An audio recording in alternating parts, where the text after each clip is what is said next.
बस मौका है। अभी आपको बाहर से बताएंगे क्या क्या ऑप्शन आपके पास कॉमर्स में भी है, आर्ट्स में भी है, और मैं आपको बता दूं साइंस में कुछ ऑप्शन हैं आपके पास। हेलो एवरीवन, मेरा नाम भरत है। मैं क्लास 10 अभी तक। आपको ऐसा लगता है कि मुझे क्या करना चाहिए, ठीक है। मैं भी कंफ्यूज था। सबकी लाइफ में एक फेज आता है कि हम 10th के बाद ऐसे कंफ्यूज आते हैं कि क्या स्ट्रीम हो, ठीक है। मेरा स्किल्स अलाइन करता था बेटा फाइनेंस के साथ, लेकिन मेरे को कोई बताने वाला नहीं था। जैसे सबके पेरेंट्स पढ़े लिखे नहीं है आज के टाइम में, हमारी जनरेशन में सबके पेरेंट्स पढ़े लिखे नहीं है। आपके तो आजकल आप जो 10th क्लास में आ चुके हो, तो आपके पेरेंट्स मैं मानता हूँ कि थोड़े बहुत तो पढ़े लिखे होंगे, ठीक है। लेकिन मेरे पेरेंट्स जो है इतने पढ़े लिखे नहीं थे, तो उन्होंने तो ये भी नहीं बताया कि आपको 10th के बाद क्या करना चाहिए। जैसे आपके पेरेंट्स आपकी थोड़ी हेल्प कर सकते हैं, लेकिन हमारे घर में किसी को कुछ नहीं पता था। तो बेटा सबकी लाइफ में एक ऐसा फेज आता है जिसको पता नहीं होता कि मुझे आगे चल के क्या करना है, ठीक है। 10th में परसेंटेज कम थी तो कंफ्यूज हुआ कि क्या मैं साइंस ले पाऊंगा, क्या मैं कॉमर्स ले पाऊंगा, क्या मैं ह्यूमैनिटीज मिल पाएगा मुझे। जो आपके लाइफ में भी एक फेज आएगा ऐसा, ठीक है। तो बेटा परसेंटेज कम थी, साइंस मिल नहीं सकता था। आर्ट्स लूंगा तो सोसाइटी गलत समझेगी कि आर्ट्स का स्टूडेंट है, इसको तो कुछ आता जाता नहीं है। तो बेटा ये कई सारे पर्सपेक्टिव होते हैं आपके। तो ये जो पर्सपेक्टिव है, ये आज के टाइम में बहुत बड़ा झूठ है, जो मैं मानता हूँ। अगर आपका इंटरेस्ट कॉमर्स में है तो आजकल परसेंटेज भी मैटर नहीं करता। कुछ टाइम पहले प्री लॉकडाउन में परसेंटेज मैटर करता था कि आप जो है 10th में अच्छी परसेंटेज लाओगे तो साइंस मिलेगा, अच्छी परसेंटेज लाओगे तो कॉमर्स मिलेगा, अगर कुछ नहीं मिला 50 भी है तो आर्ट्स तो मिल ही जाएगा, जो फेलियर बच्चे के नाते। लेकिन ये सारा मिथ है बेटा। क्या आपने कभी अपने आप से वाला क्वेश्चन पूछा कि मेरे को क्या करना है? आपको इस चीज को लगता है कि मैंने सोचा कि मुझे ये करना है, इसने अपने आप से ऐसे सवाल किया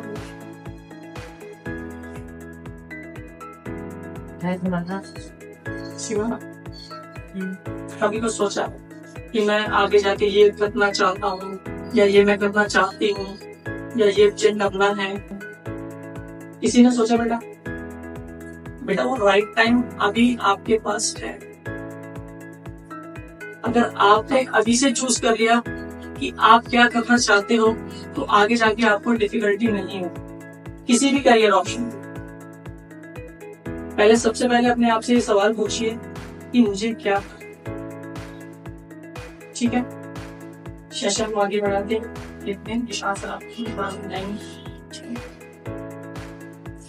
बिल्कुल सही बात है कि हमें पहले अपने बारे में जानना है कि हमें क्या चीजें पसंद है ना। तो आज ये सेशन उसी चीज के बारे में है। तो पहले सबसे पहले हम ये जान लेते हैं कि बहुत सारे बच्चे 80 to 90% बच्चे अपना जो स्ट्रीम है वो कैसे चूज करते हैं, ठीक है। जो हमारा जो कैरियर गोल है, जो हमारा बहुत मेन क्या कहते हैं, एक बहुत मेन स्टेप है हमारे। सबसे पहला मेन स्टेप क्या है कि 10th के बाद 11th में कौन सा कोर्स ले, कौन सा सब्जेक्ट ले, जिसके बेसिस पे हमारा कैरियर जो है वो डिसाइड होगा, है ना। तो अब वो स्टेप लेने के लिए लोग क्या क्या गलतियां करते हैं, पहले हम वो समझते हैं, ठीक है। सबसे पहला कि मेरा जो दोस्त है वो साइंस ले रहा है तो मैं भी साइंस ले लेता हूँ, या मेरा दोस्त जो है वो कॉमर्स ले रहा है तो मैं भी कॉमर्स ले लेता हूँ। अगर मैं ठीक नहीं हूँ उस चीज में तो मैं क्यों लूँ वो, है ना। अगर मेरे पास, अगर मैं जैसे मैं मान लेता हूँ मेरे बहुत सारे दोस्तों ने कॉमर्स लिए, ठीक है। अगर मैं भी कॉमर्स लेता तो क्या मैं अच्छा कर पाता उस चीज में? नहीं। क्यों? क्योंकि मेरा जो इंटरेस्ट था वो किसमें था? साइंस में था, है ना। इसीलिए मैंने क्या ली? साइंस। तो सबसे पहले आपको अपने जो भी दोस्त हैं उनके कहने पे नहीं चलना। आपको अपने आप समझना है अपने आप को कि आपको क्या चीज पसंद है, आपको क्या चीज समझ में आती है, आपको क्या बनना है आगे जाके। आपको उन बेसिस पे क्या करना है, स्ट्रीम ले। वो स्ट्रीम कोई सी भी हो सकती है, साइंस, कॉमर्स या फिर आर्ट्स, ठीक है। ऐसा पहले अब आगे हम बात करेंगे नेक्स्ट स्टेप पे देखते हैं। किसने 3 इडियट्स देखी? हाथ खड़ा करो। किसने देखी है? फरहान जानते हो? फरहान कौन है? फरहान 3 इडियट्स में फोटोग्राफ करता, रेंचो का दोस्त, है ना। क्या करना चाहता था वो? फोटोग्राफर, वाइल्ड लाइफ फोटोग्राफर बनना चाहता था, है ना। पर उसके पापा क्या चाहते थे कि वो इंजीनियर बने, इसलिए उसने क्या करा, इंजीनियरिंग कॉलेज में क्या करा, एडमिशन लिया। पर हमें रैंचो नहीं बनना। मतलब जो पेरेंट्स चाहते हैं हम उसमें तभी जाएंगे अगर हमें उसमें इंटरेस्ट होगा, ठीक है। हमें वो स्ट्रीम तभी लेनी है अगर हमारे उसमें इंटरेस्ट होगा। घर वालों के कहने पे हमें स्ट्रीम नहीं लेनी है, हमें उनको समझाना है। हमें क्या करना है, समझाना है। अगर वो बोलते हैं कि साइंस लो, ठीक है, वो भी तो आपके भले के लिए बोल रहे होंगे। ऐसा तो नहीं कि उनको साइंस लेके आपको डुबाना है, नहीं ना, वो भी आपके भले के लिए बोल रहे होंगे। पर उनको अभी ये पता है कि अगर साइंस लेंगे तो बहुत ऑप्शन है आगे जाके, है ना। तो अब आपको क्या करना है, आपको ये समझाना है उनको। क्या समझाना है कि मैं कॉमर्स लेना चाहता हूँ, या मैं आर्ट्स लेना चाहता हूँ, या मैं साइंस लेना चाहता हूँ, तो वो क्यों लेना चाहता हूँ। आएगा समझ में? मैं ये लेके आगे ये बनूंगा। इसका मतलब ये होता है कि आजकल किसी से भी पूछ लो, क्या बनोगे भाई, मैं इंजीनियर बनूंगा। क्या बनोगे, मैं डॉक्टर बनूंगा। इन सब चीजों के अलावा उनको कुछ पता ही नहीं है, इसलिए वो उधर बनना ही नहीं चाहते, वो चीजें वो बनना ही नहीं चाहते। तो आज का सेशन आपको ये एजुकेट करेगा कि आपके आगे जाके क्या क्या गोल्स हो सकते हैं, आपके आगे जाके क्या क्या चीजें आप कर सकते हो अपनी लाइफ। तो आप अच्छा, यहाँ किस किस के बड़े भाई बहन चलिए बताओ। चल अब मैं थोड़ा पर्सनल एक्सपीरियंस शेयर करूंगा। मेरी बहन एक IIT ग्रेजुएट है, ठीक है। अब सिंगल रहेगा, बहुत पढ़ती है, ऑब्वियसली बहुत पढ़ती है, बहुत मेहनत, बहुत स्ट्रगल किया। तो मेरे पेरेंट्स की एक्सपेक्टेशन वही थी मेरे से कि मैं भी IIT करूँ। भाई IIT की रिस्पेक्ट बहुत ऊपर है। अगर आप वहां पे एडमिशन मिल गया तो यू नो सोसाइटी आपको ऐसा एक्सपेक्ट करती है। अब प्रॉब्लम क्या आती है, प्रॉब्लम ये आती है कि पीयर प्रेशर बन जाता है आपके ऊपर कि यार बड़े भाई बहन ने किया तो मुझे भी कुछ अच्छा करना पड़ेगा। अब यहाँ पे चीज लिखी है, traditionally well known occupation in society. हम तो इसी वजह बात आज के टाइम। अच्छा, किसी ने कम सुना एक्चुअली आज से पहले सुना है क्या होता है, फाइनेंस रिलेटेड होता है। अब आप लोगों ने सुना नहीं था कम, अब मैं परसू कर रहा हूँ ये, ठीक है। अब मैंने कहाँ से ढूंढा, रिसर्च का इंटरेस्ट आया। जब तक आप अपने करियर ऑप्शंस को रिसर्च नहीं करोगे, आपको नहीं पता चलेगा आपको क्या परस्यू करना है। आपने गिनती के 5-6 ऑक्यूपेशन आपने सुन लिए, अब नहीं यार मैं इससे भागूंगा, ये चीज नहीं करनी है। आपको एटलीस्ट कम से कम 15-20 दिन रिसर्च वर्क में देना पड़ेगा। मैं तरह क्यों कह रहा हूँ, क्योंकि बेटा हर एक फील्ड का मल्टीपल फील्ड है उसके अंदर। अगर सिर्फ मैं कॉमर्स बैकग्राउंड को बोलूँ ना, मैं कम से कम आपको 150 ऑक्यूपेशन नहीं गिनवा दूंगा। तो अब सोचो, अगर मैं 150 चीजें वहां एक स्ट्रीम में कह सकता हूँ तो टोटल कम से कम मेरे पास 400 से 500 ऑप्शन होते हैं। अब ऐसा तो नहीं है कि मैं किसी फॉर्म में जाके जॉब कर रहा हूँ तो सिर्फ HR में जाऊँ। उस कंपनी में कितने डिपार्टमेंट्स होते हैं, अलग अलग चीजें होती हैं। जब तक आप उस रिसर्च वर्क में नहीं जाओगे आपको कुछ पता चलेगा कि मुझे क्या करना चाहिए। सेकेंडली, अब आपने दोस्त देख के चुन लिया। हमारे पास एक बच्चा आता है 12th क्लास में, ठीक है, उसने 11th रिपीट करी है। अब पता क्या रीजन था उसका, शायद उसने कॉमर्स ली, मैं भी कॉमर्स लूंगा, और ये रीजन था उसका रिपीट करने का, क्योंकि जब उसको समझ ही नहीं आई, उसको अच्छा ही लेवल पड़ता ही नहीं था। ये दोस्त वाला फैक्टर ना बहुत लिमिटेड चीज हो, पढ़ाई से दूर रखो उसको। नोट शेयर करो अच्छी बात है, लेकिन आइडियोलॉजी शेयर मत करो कभी भी। भारत और मैं आज से 7-8 साल से दोस्त है, लेकिन हमारा आज भी कोई कुछ भी मैच नहीं हुआ ना, स्ट्रीम को लेकर, थिंकिंग को कुछ भी नहीं। ऑल 10 साल पढ़ाई करी हमने, 7वीं पास की है, उसके मार्क्स कम थे थोड़े, उसने कॉमर्स ऑप्ट करी, लेकिन फिर भी आज जो CA परस्यू कर रहा है, मैं एक एक्चुअली परस्यू कर रहा हूँ। हमारी स्ट्रीम बहुत अलग अलग है, जबकि बहुत टाइम से दोस्त है। तो उस आइडियोलॉजी को बीच में डाल दो, क्या दोस्त ये कर रहा है मैं भी ये कर देता हूँ, क्या पता उसको अच्छी लग रही, क्या पता रिसर्च वर्क किया हो, आपने तो कुछ नहीं किया उस चीज में, आपको क्या पता वो अच्छी है लगे नहीं।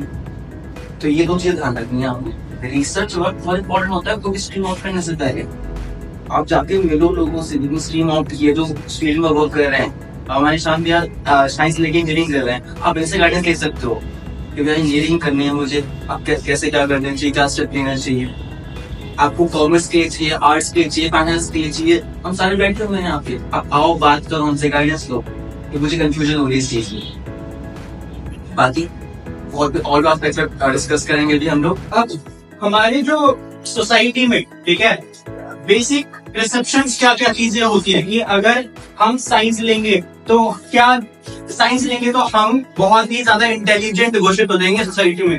भाई हमें तो एक अलग ही नजरिए से देखा जाएगा अगर हम साइंस ले लेंगे। ये चीजें परसेप्शंस है। परसेप्शन मतलब क्या होता है? नजरिया। ये जो आज की सोसाइटी में एक नजरिया बना हुआ है कि अगर हम ये कोर्स लेंगे तो हमारा ये चीज होगी। पहला नजरिया क्या है कि high level of intelligence. Science ली हमारी जो इंटेलिजेंस है वो घोषित हो गई, फिर हमें सर्टिफिकेट मिल गया कि हम बहुत ज्यादा क्या है, इंटेलिजेंट है। एवरग्रीन फील्ड है। बहुत से लोग साइंस इसलिए लेते हैं क्योंकि उनको ये लगता है कि ये तो एवरग्रीन फील्ड है, इसमें जॉब्स तो होंगी। वो जॉब्स के पीछे भागते हैं, ठीक है। वो ये नहीं देखते कि उनका इंटरेस्ट क्या है, ठीक है। नेक्स्ट चीज क्या है? High prestige. मतलब इसका मतलब क्या हुआ कि जो हमारी जो वैल्यू है वो क्या हो जाती है, बढ़ जाती है सोसाइटी में। ये सारे मिथ हैं, असली बातें नहीं है, ये सोसाइटी का नजरिया है ना। नेक्स्ट चीज क्या है? Plenty of career options in future. Science ले लेंगे, बहुत से लोगों को कॉमर्स पसंद होती है, आर्ट्स पसंद होती है, ठीक है। साइंस क्यों लेते हैं? साइंस को इसलिए लेते हैं कि यार आगे जाके अगर मैं कॉमर्स में जाना चाहूंगा तो मैं बाद में ले लूंगा कॉमर्स। आर्ट्स अगर मेरे को लेनी होगी तो मैं बाद में 12th के बाद आर्ट्स कर लूंगा, अपना स्ट्रीम स्विच कर लूंगा। आएगा सुन रहे? वो इस वजह से साइंस लेते हैं। ये सारे परसेप्शंस हैं। कॉमर्स के लिए क्या है कि यार साइंस तो बहुत ज्यादा हार्ड है, ठीक है, मैं साइंस नहीं लेता, मैं कॉमर्स ले लेता हूँ, थोड़ा सेफ ऑप्शन है ना। क्या सोचते हैं लोग कि कॉमर्स क्या है? सेफ ऑप्शन है, ठीक है। या फिर फैमिली ट्रेंड। आपने ये देखा होगा कि जो सोसाइटी है, ठीक है, फैमिलीज होती है, फैमिलीज में एक सीए निकला तो उनका जो बेटा है वो भी सीए, ठीक है, दूसरा बेटा सीए, चाचा का लड़का सीए, है ना। वो क्या होता है कि अगर फैमिली वाले में एक बंदे ने कॉमर्स ले ली, दूसरा बंदा भी कॉमर्स लेगा, वो भी सेम पाथ फॉलो करेगा, तो ये सारी चीजें होती है। नेक्स्ट चीज क्या है? लोग सोचते हैं कि कॉमर्स में जो है लेस कंपटीशन है। कंपटीशन कैसा है? लेस है। ऐसा कुछ नहीं होता। कॉमर्स में अगर आपको कुछ हासिल करना है तो उसके लिए भी आपको एग्जाम्स देने पड़ेंगे। एंट्रेंस एग्जाम्स होते हैं ना, जैसे साइंस में कौन कौन से होते हैं, मेरे को साइंस का पता है, कॉमर्स का सर बताएंगे। साइंस में कौन कौन से होते हैं? जैसे जेई मेंस हो गया, ठीक है, अगर अच्छे कॉलेज चाहिए, IIT लेवल की कॉलेज चाहिए, ऐसे जेई मेंस, जेई एडवांस, ये सब चीजें होती हैं। फिर उसके बाद अगर बायोलॉजी, अगर आपको डॉक्टर की लाइन में जाना है तो नीट का एग्जाम क्लियर करना पड़ता है ना। ऐसे ही कॉमर्स में भी बहुत सारे एग्जाम्स होते हैं। ऐसा कुछ नहीं होता कि इसमें लेस कंपटीशन है तो ये ले लेते हैं। इसके बारे में अच्छी तरीके से समझना है। Next, arts. लोग आर्ट्स के बारे में ये सोचते हैं कि यार ये इसमें इतना ज्यादा पढ़ना नहीं पड़ता, इतना ज्यादा कुछ है नहीं, आर्ट्स ले लेते हैं। जो बहुत ज्यादा कमजोर बच्चे होते हैं ना, उनको ये कुछ लोग रिकमेंड करते हैं, ये बोलते हैं यार तेरे तो बहुत कम नंबर आए थे, नंबर को आर्ट्स ले ले, आर्ट्स में अच्छे 12th पास हो जाएगी तेरी। वो ये सोचते हैं, पर आर्ट्स ऐसा सब्जेक्ट बिल्कुल नहीं है। आर्ट्स वो लोग लेते हैं जो बहुत ज्यादा इंटेलिजेंट होते हैं। आपने सुना है यूपीएससी का पेपर वगैरह कितना टफेस्ट एग्जाम होता है, वो यूपीएससी का पेपर। साइंस और कॉमर्स लेने के बाद सारे लोग इसमें घुसते हैं, आर्ट्स में बाद में। पहले ही क्यों ना ले लो आर्ट्स, है ना। तो ये चीज गलत चीज है। लोगों को ये भी लगता है कि आर्ट्स लेने के बाद कोई भी हार्डवर्क हमें नहीं करना। क्या लगता है लोगों को? आर्ट्स लेने के बाद कोई भी हार्डवर्क नहीं करना, बहुत इजी है। 11th क्लास में अगर आर्ट्स ले ली अब तो मैं मौज मारूंगा, ये लगता है। ऐसा बिल्कुल नहीं होता। वो बच्चे फेल होते हैं बाद में, उनके किनारे पे पास हो रहे होते हैं 35 नंबर लाके, 33 नंबर लाके, ऐसे लाके। अब 35 33 नंबर लाके आपको बाद में कोई कॉलेज मिल पाएगा? जो DU है उसकी कट ऑफ क्या जाती है पता है आपको? 90s पे जाती है। कुछ कट ऑफ तो 99 तक पहुंच जाती है। अगर आपके उतने नंबर नहीं आए तो आपको कॉलेज मिल पाएगा? वो नहीं। तो क्या करना है? अभी से राइट चॉइस करनी है। अभी से वो सब्जेक्ट्स लेने हैं जिसमें हम अच्छे हो, हमें समझ में आए। अगर वो सब्जेक्ट्स अगर हमें समझ में आएंगे तो हम ऑटोमेटिकली नंबर लाएंगे, है ना। हमें हमारे लिए वो चीजें करना बहुत क्या हो जाएगा, आसान हो जाएगा, इजी हो जाएगा, है ना। नेक्स्ट चीज क्या है कि सोसाइटी प्रेशर है। मतलब लोग ये बोलेंगे कि यार इसने तो आर्ट्स ले ली, क्या नालायक होना चाहिए, सोसाइटी का प्रेशर है ना। ये इन चीजों में नहीं आना, हमें ये नहीं सोचना कि सोसाइटी क्या सोच रही है, सोचना भी ठीक है। नेक्स्ट चीज क्या है कि चलो ठीक है, अब 11th फैमिली एक डिग्री तो कर ही लेते हैं, मतलब एक हमारी 12th पास, हमारा लड़का 12th पास हो जाए, हमारी लड़की 12th पास हो जाए, कि लोगों को फ्रेंड, चलो ठीक है 12th तो कर ली इसने। लोग इस चक्कर में भी आर्ट्स ले लेते, वो चीजें नहीं करते, ठीक है।